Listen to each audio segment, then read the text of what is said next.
Hachette Audio presents One Summer, written by David Baldacci, read by Ron McClarty and Orla Cassidy. Dear listener, One Summer is a story of love, tragedy, second chances, fear, and uncertainty. It came to me in one breathtaking mind rush, unfolding like frames of film in my head, while I was waiting for my son's Catholic confirmation ceremony to start. It is the tale of a love so strong that nothing, absolutely nothing, can break its bonds.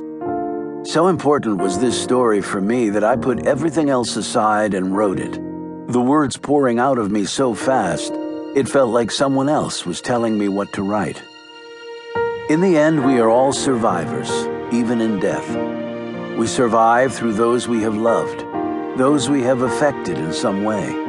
No matter what we've made of our lives, all we have in the end is each other. And there is nothing so powerful as a love that transcends all other things.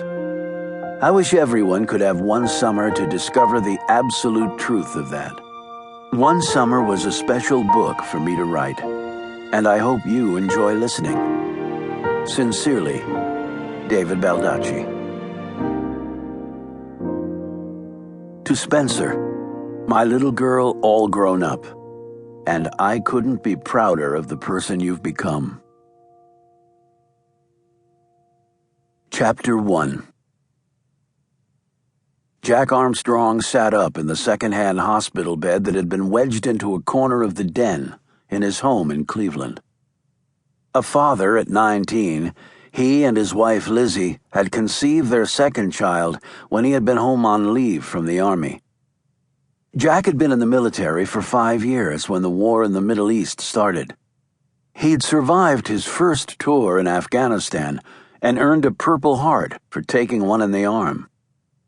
After that, he'd weathered several tours of duty in Iraq, one of which included the destruction of his Humvee while he was still inside.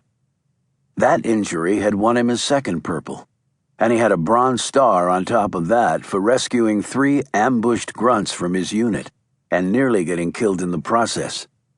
After all that, here he was, dying fast, in his cheaply paneled den in Ohio's Rust Belt. His goal was simple: just hang on until Christmas. He sucked greedily on the oxygen coming from the line in his nose. The converter that stayed in the corner of the small room was on maximum production, and Jack knew that one day soon it would be turned off because he'd be dead. Before Thanksgiving, he was certain he could last another month. Now, Jack was not sure he could make another day. But he would. I have to. In high school, the 6'2", good-looking Jack had varsity lettered in 3 sports, quarterback the football team, and had his pick of the ladies. But from the first time he'd seen Elizabeth Lizzie O'Toole, it was all over for him in the falling in love department. His heart had been won perhaps even before he quite realized it. His mouth curled into a smile at the memory of seeing her for the first time. Her family had come from South Carolina. Jack had often wondered why the O'Tooles had moved to Cleveland, where there was no ocean, a lot less sun, a lot more snow and ice, and not a palm tree in sight. Later, he'd learned it was because of a job change for Lizzie's father. She'd come into class that first day, tall, with long auburn hair and vibrant green eyes, her face already mature and lovely.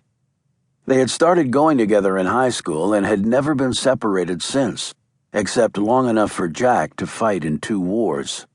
Jack, honey. Lizzie was crouched down in front of him. In her hand was a syringe. She was still beautiful, though her looks had taken on a fragile edge. There were dark circles under her eyes and recently stamped worry lines on her face. The glow had gone from her skin, and her body was harder, less supple than it had been. Jack was the one dying, but in a way she was too. It's time for your pain meds. He nodded.